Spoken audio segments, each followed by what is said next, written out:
This video is on repetition structures. We call them loops in programming. So let's go through and let's discuss what a loop is and the benefits of loops. But a loop is a block of code that will be executed repeatedly. It will continue to loop until it meets a certain condition. What is really executed is the body of the loop, and those are the statements within the loop. You can have one statement or you can have multiple statements. You can also have loops within a loop, which we'll get into in our next lecture. So what we have here is we have just a quick snippet.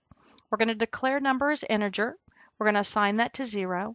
And then this is a repeat until loop, which is a post-test loop. A post-test loop is when the condition is at the bottom. So we're asking the user to enter a number. They're going to input the number, and then we're going to go ahead and display the number, and we're going to continue to repeat this until the user enters 0. So we're going to continue to come back up. Please enter a number. I'm going to enter in 5. We'll display 5. We're going to loop until my number equals 0. Well, 5 doesn't equal 0, so we're going to come back up. And this, again, will continue. And there's many different ways that we're going to go through and we're going to use these loops. At the end of all of that, it's just going to display list ended.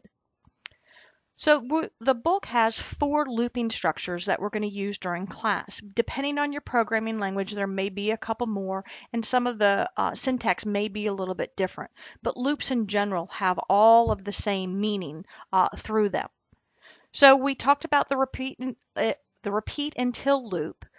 The syntax for it is you start with repeat. You can have multiple statements in there. And then it's until your condition. These conditions are similar or exactly like the conditions that we used with the if statements. So the condition is going to compare something. You can use the and or compound operators for that as well. So our example here is we're going to have a grade variable. It's going to be string, and we're going to declare it initially with the letter grade of Z. And then we have our loop. You'll notice that R and the U line up, and then everything else is indented. We're going to ask the user to enter the student grade for project 1, such as A, B, C through F. They're going to input the grade, and then we're going to go through and we're going to validate that they entered in the proper thing. So this is your defensive programming. In the previous chapter, it talked about that using the if loops, but the problem with that is that you just go through and basically exit at the end of it if they enter in something incorrectly. This, we're allowing the user to go through and change. So we're going to go through and we're going to verify that, and if it's not one of those, it's going to continue to loop until they enter A, B, C, D, or F. The next loop that we're going to talk about is the do-while loop. The do-while loop is also a post-test condition. It's going to do all of these things while this condition is true. The repeat until would go through and would continue that loop until the condition is met. But the do-while loop means while this condition is met, I'm going to go through and I'm going to repeat this loop. You're going to go through, you're going to get comfortable with 1 loop or 2 loops, and you're going to use those. These are all just different tools for your toolbox. So our example here is declare count as integer. We're going to assign it a value of 0. We're going to repeat this. So we're going to increment count by 1. This is called an accumulator, where we're going to set count equal to count plus 1. So the first time through, my count is 0. We're going to add 1 to it. So my count is now 1. I'm going to output 1. And then while count is less than or equal to 5. Well, 1 is less than or equal to 5. So we're going to come back up. We're going to increment count by 1 again. So now count is 2. We're going to display 2. 2 is less than 5. So we're going to go through and repeat it until we hit 6, because this is less than or equal to 5. Once we hit 6, it will exit the loop. The do-while and the repeat until are both post-test loops because they test the condition after the loop is entered. The next one that we're going to talk about is the while loop. And the while loop is a pre-test loop because the condition is at the top. So this loop may never be executed. It will only be executed if this condition is true. So while condition, repeat these 2 statements, end while, come back up. So your keywords here are while and end while. You have the same condition that we've talked about before. So our example here is we have a variable called total, and we're going to assign it to 0. So while total is less than 10, total is less than 10 because total is 0. 0 is less than 10. And we're going to set total plus plus. This is your accumulator as well. The last one we saw was count equal count plus 1. The plus plus does the same thing. So this would read set total equal to total plus 1. In this case, 0 plus 1 is 1. We're going to output 1. End while, we're going to come back up and we're going to test the condition. So we're going to continue this until total equals 10, because 10 is not less than 10. Once it is 10, then it will go through and exit the loop. Again, this is another way to go through and have your accumulator. Our last loop that we're going to discuss is our for loop. Our for loop is used when you know the exact amount of times that it's going to go through and it's going to repeat. In my for loop, I have 3 arguments. The first one is initialization, the second one is the condition, and then we're going to determine whether we're going to increment or decrement it. Our for and end for are keywords, and then we have our statements in between. So the example that we're going to discuss is where we go through and we're going to declare 3 variables, student grade, class grade, and class average as float. So what we're really trying to do here is to go through and get the class average based on the students. We're going to assume that we have 10 students in this class, and we're going to go through and we're going to enter in the numerical grade, not the letter grade. So the first thing we're going to look at is the first argument, which is initialization. So for this, we have count equal to 1. I do not have to go through and set this up in my declaration statement because the for loop does that for you. This is declaring and initializing that particular variable. Separated by a comma, my condition is less than or if count is less than or equal to 10. And then I'm going to go through and I'm going to increment count, in this case, by 1. So I just have to put the plus plus there. So the first thing that we're going to do, and it's a pretest loop, so it's going to go through and it's going to check the condition before it enters it. So in here, I'm going to go and I'm going to set count to 1. I'm going to verify that count is less than or equal to 10, and it is. Then I'm going to come and I'm going to ask to enter in the student's grade. They're going to input the first grade. They're going to use the accumulator. In this case, it's stored in class grade. And it's going to go through and it's going to add those together. Go down to the end for, it's going to come back up. It's going to increment count by 1. It's going to check the comparison if count is less than or equal to 10. 1 plus 1 is 2. 2 is less than or equal to 10. So it's going to go and it's going to ask them to enter in the student grade again. And it's going to continue incrementing 1, comparing it, asking for the student grade, inputting the student grade, adding it to your accumulator, coming back up, adding 1 to it, comparing to 10.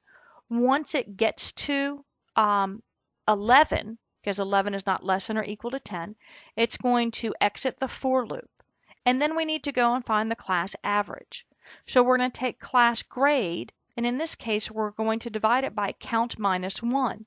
Because remember, we had to increment this to 11. We didn't enter 11 students grade. We only entered in 10 students grade. So I need to take 11 minus 1, which is 10, and then I divide it by class grade to get the class average. This just again goes through and talks about pre and post test. A pre-test means that a condition is evaluated at the beginning of the loop. The loop may never be entered. The post-test condition is evaluated after the body of the loop is executed. So a post-test condition will always run at least once. A pre-test may never run. The examples of the pre-test were the while loop and the for loop, and the examples of the post-test were the repeat until and the do while loop. The last thing that the chapter talks about are library functions. Library functions are pre-written code that you don't have to go through and you don't have to write. You can just go through and you can execute that function. Typically, a function always returns a value. For this class, a function will always return a value. Typically, you put a function on the right-hand side of your assignment statement, or you use them in your output. And functions can do a whole host of things. The functions that we're going to go through and we're going to start with are int. int function goes through and converts a float to an integer. So it declares, the example is declare total as float, which is 3.56. It's going to set total to the int of total, which would then be 3. It drops off the 5.6, and then it's going to go through and it's going to output it. I don't think this function is very useful. but it will go through and it will just drop off that amount for you. If you wanted an integer, you should probably go through and declare total as an integer from the get-go. The next one is the floor function. The floor function converts a float to an integer, and what it does is it reduces the decimal after it. It's just like the int function. So for this, declaring total as float, 3.56, set total equal to floor of total. What it does, it drops off the 0.56, and so now my total is 3, and I'm going to output 3. So the next function we're going to talk about does the opposite of floor, which is ceiling. And ceiling, the way I think about it, it's going to add one number, so it's going to add 1 to the number, and then it converts it to the integer. So I'm going to declare total as float, 3.56. I'm going to set total equal to ceiling of total. So 3 plus 1 is 4, so it would be 4.56, and it drops off the 0.56. So my output would then be 4. For my floor and for my int function, it would be 3. So if you want to think of it, it doesn't round. It just takes this whole number and adds 1 to it. And it produces or it displays the whole number. The next library function we're going to talk about is number. And this, your book does get into it. It's not quite this early, but you're going to need to know this for your next projects. The isNumber function is used when you go through and you want to check the data type. It's very important. If you're asking the user to enter in the number of credits they're taking and they enter in the word apple, you can't do anything with that. You can't multiply apple by anything. You can't add anything to it. You can't divide by it. So you always want to make sure that the user is entering in data in the way that you want it or the way that you're expecting to receive it. So isNumber will return a true or false value. So isNumber, again, determines if the data type is numerical. We have our repeat until loop is what I use a lot for validations. Please enter your age, such as 20 if you're 20 years old, input age. Now we're going to go through and we're going to verify that they really put in a numerical value. If they didn't put in a numerical value, we're going to come back up to the top. If they entered in -5 is still a number. isNumber is not preventing them from entering in garbage. It's just going through and checking to make sure that data type is okay. So our next function that we're going to discuss is isString. isString is really the opposite of isNumber. isString will return a value of true or false based on the data type of the argument that is passed to the isString function. So the argument goes between the parentheses. What we're using the example of is age. Age is an integer. We want to make sure that they enter in an integer or a numerical value into age. Then I have a pretest loop here. While isString age, if this condition comes back, isString of age is true, then it's going to go in and it's going to ask them to enter in their age again. Once this is no longer a string, it will exit that loop. So again, isString and isNumber returns a true or false based on the argument that is passed to that particular function. The next one is length of. Length of will go through and determine the number of characters that you have within a string or the number of elements that you have within an array. Don't worry about arrays. We'll get to them later on. So we're just going to focus on the number of characters within a string. So you can use this to determine whether they entered in, if you want a 2-digit date, if you want to make sure that they enter in 5 digits for the zip code.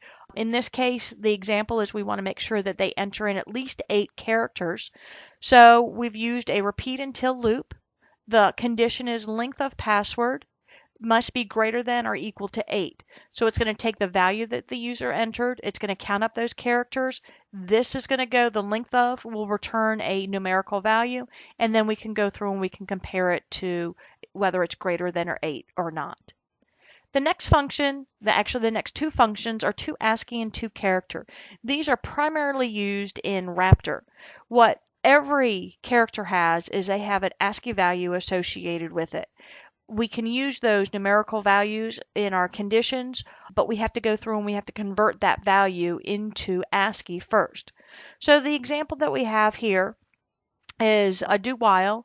We have a variable called continue, and we'll just basically ask them if they would like to continue or not. If they enter a Y, then we're going to allow them to repeat this. So I have two ASCII continue equals 89 or two ASCII continues equal 121. One is for lower and one is for upper. So we're going to go through and we're going to check the lowercase and we're going to go through and we're going to check the uppercase values of Y. If they entered that, we're going to go ahead and we're going to repeat it, which will then just continue this do loop. So they would have to enter no to get out of that loop. And toCharacter does the exact opposite. It takes a numerical value and it converts it to the character based on the ASCII value. Both of these, again, you have an argument with them that you go and you pass into the particular library function. So those are the library functions that we're going to learn about within this particular chapter. Library functions, again, are great because we don't have to go through and we don't have to write all of the code that's associated with going and getting that particular function to work. There's a ton of library functions. There's a ton of library functions within Raptor. This class is not designed to go through all of them. But if you're interested in those, you can go into the help menu, you can search for them, or you can just go and look through the index for the different library functions. If you have any questions on Chapter 5, go ahead and make sure that you post those on the discussion board or bring them with you to class. And make sure you're updating your quick reference guide accordingly. We've learned a lot of new keywords with all of our loops, and we learned a lot of new library functions in this chapter as well. It'd be a really good idea to go ahead and put those on your quick reference guide so that you don't have to thumb through your book and find the answer. If you have any questions, make sure you post those on the discussion board. Thank you.